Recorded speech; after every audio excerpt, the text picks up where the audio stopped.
மகாநதி அடுத்த வர எபிசோடில் பார்த்திங்க அப்படின்னா குமரன் வந்து கங்காக்காக ரொம்பவே வந்து கஷ்டப்படுறாங்க.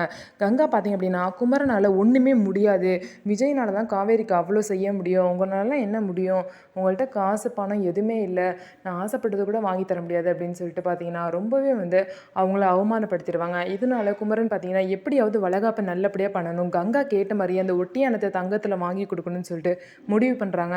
அதனால் வர ஆர்டர் எல்லாத்தையுமே எடுக்கிறாங்க. ஒரு பெரிய ஆர்டர் வருது, 50 பேர் 100 பேருக்கு தைக்கிற மாதிரி ஒரு பெரிய ஆர்டர் வருது. அந்த ஆர்டர் வந்து நான் செஞ்சு தரேன் அப்படின்னு சொல்லிட்டு குமரன் வந்து அந்த ஆர்டரை அக்செப்ட் பண்ணிக்கிட்டாங்க. ஆனால் டைம் பார்த்தீங்கன்னா வெறும் 4 நாள் தான் இருக்குது. அந்த 4 நாளுக்குள்ளே அவ்வளோ துணியுமே தைச்சி முடிக்கணும். அதனால் குமரன் இரவு பகலாக வந்து உழைக்க போகிறேன் அப்படின்னு சொல்லிட்டு நிவின் கிட்ட சொல்லிட்டு இருக்காரு. அது மட்டும் இல்லாமல் வளகாப்பன்னைக்கு காலையிலேயே பார்த்திங்க அப்படின்னா அந்த ஆர்டர் எல்லாமே டெலிவரி பண்ணணும். ஸோ குமரன் வந்து எப்படி வந்து அதுக்குள்ளே அவ்வளோ துணியையும் தைச்சி முடிக்க போகிறாரு. இது எல்லாமே குமரன் வந்து கங்காக்காக பண்ணுறாரு. ஆனால் கங்கா கொஞ்சம் கூட குமரனை புரிஞ்சுக்காம ஒன்றுமே உங்களால் முடியாதுன்னு சொல்லிட்டு அவங்கள வந்து அவமானப்படுத்தியிருக்காங்க. ஸோ அவமானப்படுத்தின அந்த கங்கா முன்னாடி வந்து குமரன் வந்து எப்படி எல்லாத்தையும் தைச்சி அவங்க கேட்ட நகையை வாங்கி அவங்க வாயை அடைக்க போகிறாங்க அப்படின்னு சொல்லிட்டு நம்ம வெயிட் பண்ணி பார்க்கலாம்.